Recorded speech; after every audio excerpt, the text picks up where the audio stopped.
Thank you very much. It's a pleasure to be here, and I'm really excited to speak here on this event. And my name is Peter Sattler. I'm working as a managing consultant for Horváth for more than 13 years now. I'm working in a lot of different projects in the area of sustainability with my clients. Actually, I'm developing sustainability strategies, adapting business models to become more sustainable, also developing ESG reports, and also developing organizations that are capable to manage the complexity of sustainability. And so I'm leading also the sustainability and green transformation practice at Horváth with more than 50 consultants working in those projects. And today I would like to share some experiences from the projects that I encountered in recent years. To be very practical here and also to show how to be successful actually with sustainability in a very challenging time, in a time of multiple crises. And what a time of crisis it is. So you might remember this cartoon from 2020. It was published back then in a Canadian newspaper during the early stages of COVID-19. And it actually shows that there are multiple waves, tsunamis of crisis are approaching our society. And back then in 2020, it was actually just the beginning, so it was actually quite a calm environment. But over time, as you know, not just COVID-19, not just a recession, not just climate change is approaching. So COVID-19 it's not over, but it's a bit more relaxed now. And nevertheless, some more challenges are arriving. So from the current inflation situation over geopolitical challenges, we are facing multiple crises. And how to win by becoming more sustainable is the topic of today's presentation. And I would like to share now not just actually a framework like consultants would do, or just show an approach like consultants would do, but actually I would like to give the bigger frame. So speaking about why to become sustainable, what to do as a company to become more sustainable, and also how to manage then sustainability. And I would like to start now actually with a more academic picture. But this is actually a very important foundation of what comes afterwards. And it's actually about the understanding of what the role of a corporation is. Back in the 1970s, we have here Milton Friedman, who is one of the main thinkers of the neoliberal think tank, and he said back then in the 1970s, companies have one goal, and that is to maximize their profits. And if every company does that, the wealth of our society is optimized. Now, in the meantime, we know that's not the whole picture. Let's put it that way.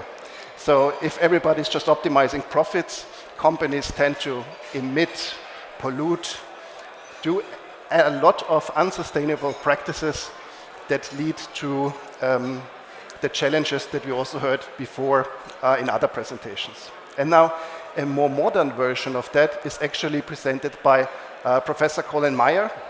He's one of the representatives of a more purpose-driven understanding of the company. And he stated very clearly that it's not about maximizing profits, but it's actually about solving problems as a corporation for our society and finding for that profitable solutions. And this is the foundation of what we now can see as the European Green Deal. So in the European Green Deal, the overall target was defined to make Europe the first climate-neutral continent by 2050. But how to go there, how to do that? And it is by utilizing the corporations. Basically saying, if you would sum it up, it's if every company is sustainable in Europe, then Europe is sustainable. And this purpose-oriented management approach is also what guides us in sustainability management in our understanding how to make companies more sustainable. Now companies, and these are the results of a Horváth study from 2022, companies are actually feeling pressure from different sides to become more sustainable. It's often not just one source or two sources, but it's actually multiple sources who are exerting pressure on companies. And in our study from 2022, we saw that it's somewhat in balance between the different stakeholders, and that companies feel this pressure from all sides. On the one hand, by customers who want to consume sustainable products and services, but also by external reporting requirements that are built up by the regulator, especially from the European Union, by the employees of your own organization, of the company itself, and also of the talents on the labor market. And that is often a factor that I think is overlooked, that as we see a shortage in talents on the labor market, that those talents are looking for companies who are working sustainable. And this is actually one of the most important factors. And finally, also the capital market. So investors looking for sustainable investments, also exerting pressure on companies. Now, how do companies adapt to that? I brought some examples here, and I don't want to go into the details of every example that I brought with me, but just to give you two of them. On the top left corner, you see actually a statement from Alfred Stern, who is the CEO of OMV, so Austria's energy and chemical company. And he's stating that sustainability is not a risk or a necessity, but it's actually really the source for companies to thrive and to be profitable in the future. So it is the driver for innovation. And for his industry, so for his perspective, this is definitely more than right, because his industry is completely changing. The business models of his industry are completely changing due to the decarbonization and defossilization. And the second example that I would like to give is Anders Dahlvik from IKEA, who's also saying that it's not good enough to just be compliant with the law. It's to do more than that. And the message behind is that he acknowledges that sustainability for his company is a competitive advantage. And by being faster than the law, he builds up this competitive advantage versus his competitors. Now, if we look to the questions, are sustainable companies more successful than unsustainable companies? That's a very complex question. And the chart we're showing here, that's just one piece in the puzzle. Yeah? But what we can see is, just on the MSCI stock market index, that companies that are labeled as sustainable are performing better on the stock market than the market average. And this is happening persistently over time. Now, we think there are three key levers to that, why companies that are more sustainable are also more successful here. And the first one is that investors are looking for sustainable investments. And of course, this creates demand. So if you think of the Norwegian State Fund, if you think of the Abu Dhabi State Fund, if you think of European and American state funds, all of those are looking for sustainable investments.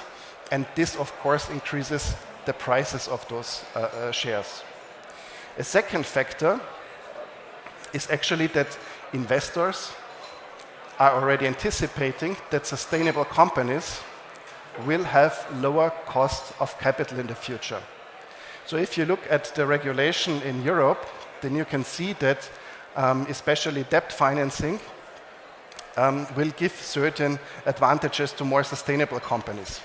And this, of course, drives the capital cost of those companies and gives them a real cost advantage going forward.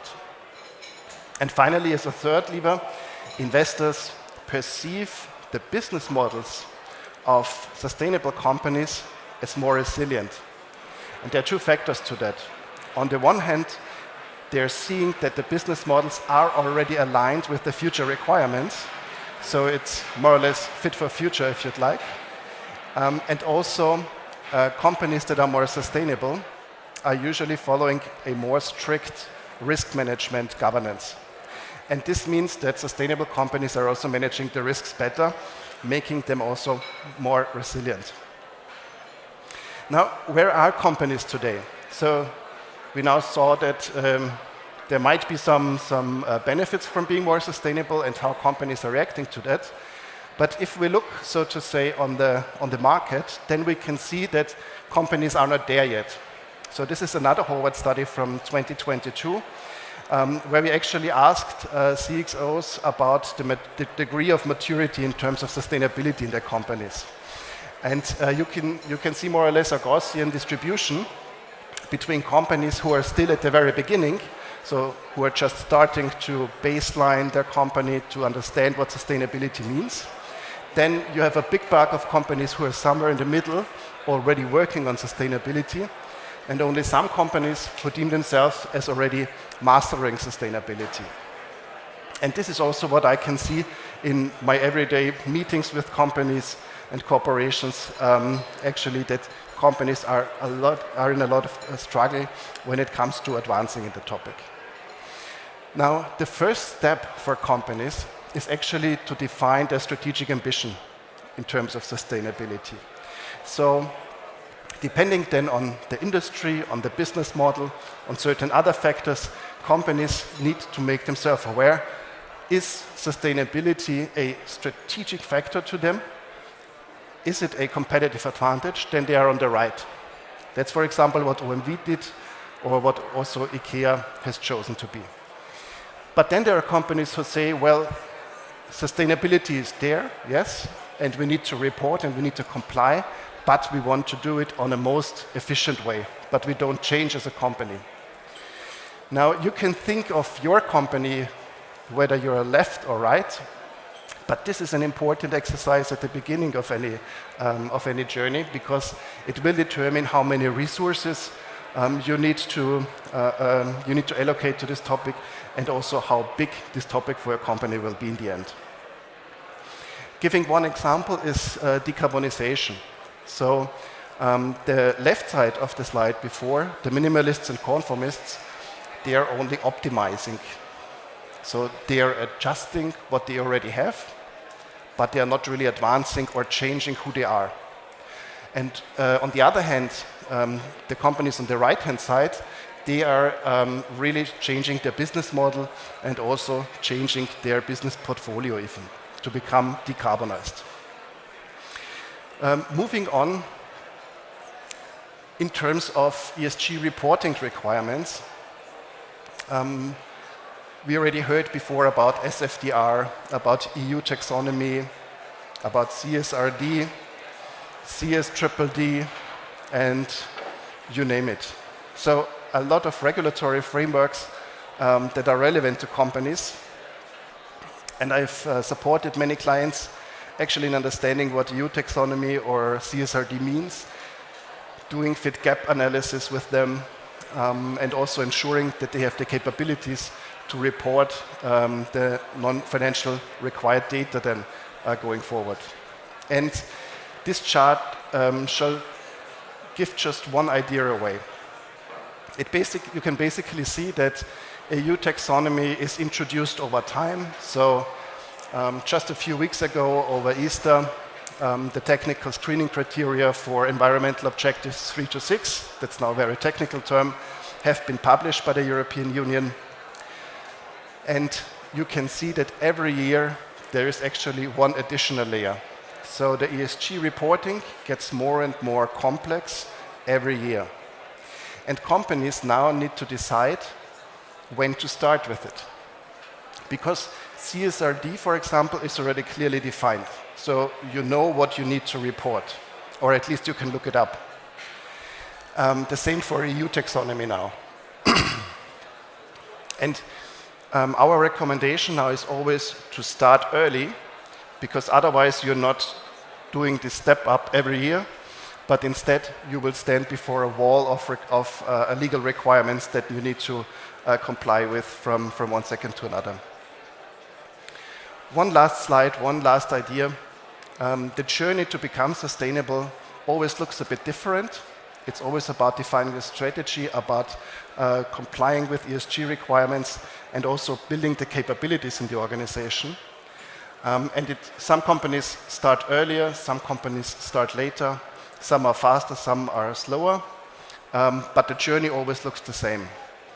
So I see my time is up, and I would really love to discuss this also afterwards with you in our stand on the top floor, and hand over to you, Jeffrey.